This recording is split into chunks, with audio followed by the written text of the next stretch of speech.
শুরুতে আমি গরুর বুড়িটাকে ভালো করে পরিষ্কার করে ধুয়ে নিয়েছি। এ পর্যায়ে ছোট টুকরা করে পানির মধ্যে দিয়ে লবণ, হলুদ, আদা কুচি আর লেবু স্লাইস দিয়ে ভালো করে সিদ্ধ করে নিব। এখন কিন্তু সিদ্ধ হয়ে গেছে, আমি পানিটাকে ছেঁকে নিয়েছি।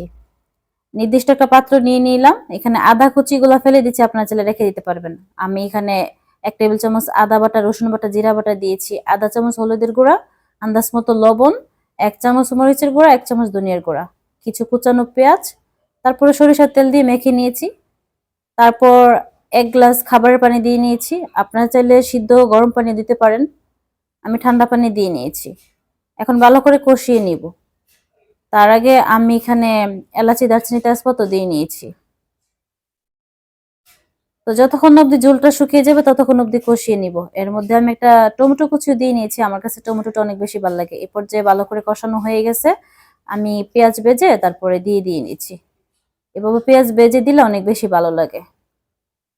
আর রান্নাটা খুবই সহজ ছিল। দেখতে আপনাদের কাছে কেমন লাগতেছে জানি না, তবে খেতে কিন্তু মাশাআল্লাহ আলহামদুলিল্লাহ অনেক বেশি মজা হয়েছিল। আপনারা বাসায় এভাবে একবার ট্রাই করে দেখেন, খুব মজা লাগবে।